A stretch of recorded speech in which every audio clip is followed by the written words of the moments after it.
Hey guys, Canuck here for noEHinTEAM, your #1 source for awesome. And this gameplay that you're seeing right now is my challenge win from the Executioners Challenge. And if you don't know what that is, please take a look at this link here right in the video right now. It's going to show you what rules we had to abide by. Basically, we had to win a free-for-all. It was challenging, to say the least. And I will say that if you are still trying this challenge, definitely try and play with a knife-only kind of tactic where you duck a lot, basically, or hide behind corners. Anyways, I took the win. I was really happy. A-Bomb did beat me in this challenge. He played the round before this and beat me. So basically, I missed this challenge by 1 round. But we are very excited about our latest challenge. That is the Robin Jihad challenge, which is in a link on the screen right now. But yeah, today's topic on my video is going to be about the illusion of celebrity. And if you don't know what I'm talking about, I'll try to explain this the best I can. It's that ability for certain people to always look like they have it together, when in reality, they're about as messed up as you could possibly imagine. And what I mean by this is, typically, especially in the YouTube community, there's just people that, when they talk about stuff, you just automatically think they've got it together. Or maybe there's a celebrity that you're constantly keeping up with, or maybe there's any celebrity reality shows where you're just like, oh my gosh, every single day they have is an amazing day. And when you're watching these shows, it's almost like, they can do no wrong. And it can actually get depressing when you're watching either a pro athlete or celebrity just, do what they do and get paid tons of money. You're like, like the usual conversation you have with somebody, especially when a rookie gets signed to his first contract. Well, he basically just won the lottery, so he's set for life, and there's no more worries in life anymore. And if you're ever feeling that way, if you're ever feeling down on yourself because nothing's going your way, just remember that you sign a rookie contract or you get a major partnership online with YouTube, that has nothing to do with your personal self and what you're going to be able to accomplish in life, accomplish in your relationships. I mean, some of the happiest people I know aren't rich, quote unquote, because they view success in a way different way. And, back when I was kind of searching for what I wanted to do as far as my career and things, I definitely got down on myself way too often. And you just start looking at people where you're just like, okay, all they do every day is wake up, they, I don't know, goof off all day or just get to be themselves, and people just pay them ridiculous amounts of money. Yeah, that may be true, but I would encourage you guys to investigate the people that you believe have it all together. And the shocking thing will often be that they're just as messed up as you are, or worse. And what I mean by that is, read some biographies. It's one of my favorite things to do. And you don't have to read a 500-page biography. Just research into somebody's life. I've had the pleasure of reading several biographies that kind of blew my mind. One of my favorites was reading the biography he was a very good hockey player. His name is Theo Fleury. He played for the Calgary Flames. And the book was called Playing with Fire. And it's just about a guy who was just a good hockey player. It was fun to watch. He was always energetic. But man, reading through his biography was just shocking. How much stuff the guy went through. How many nights he basically played hockey while he was completely cracked out. Like, I'm talking about a multi-millionaire being able to buy whatever the heck he wanted. And he's playing in, one of the highest pro leagues there is in the world.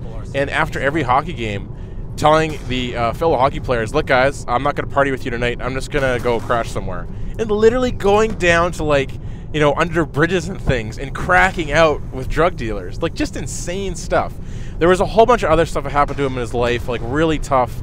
And yeah, it's just a perfect example of when you watch this guy hockey game after hockey game, post interviews and stuff, you're just like, man, this guy has it together. This guy's set. But it was so way off from the truth. If you read Andre Agassi's biography, I mean, he was a really great tennis player. His life was pure tennis hell for the duration, to the point where he was hating his life. And the craziest thing about reading all these is you'll notice that many celebrities have gone through very traumatic times. And again, money doesn't fix any of this because it's all mental and it's all about feeling fulfillment. So yeah, again, the Theo Fleury biography, he talks about buying the gun and buying the bullet to end his life, and somebody coming in at the final moment and rescuing him to show him a better life. And it just shocks me because, again, you could be down in the dumps, you could have lost your job, you could be unemployed, you could maybe lost a family member, and you could truly feel like there is nothing left. And yeah, if you're ever feeling that down, again, I would encourage you to go and try and investigate other people's stories, because for me, it's inspirational. Again, it's not about trying to find someone who's doing worse than you, but it's about understanding that everybody's in the same boat. And it's no different than when I've referenced my high school stories. It's always shocking to me that when you talk to everybody after high school is over, or even elementary school for that matter, and the person that you believe that had it all together is usually the person that was completely messed up.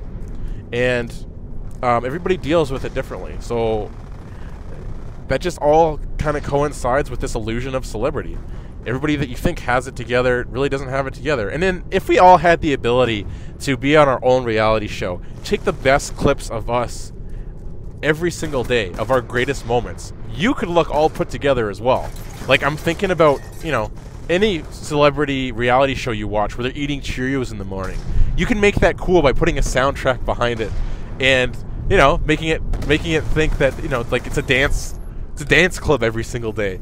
No, these people have legitimate boring lives. They eat, sleep, and poop just like the rest of us.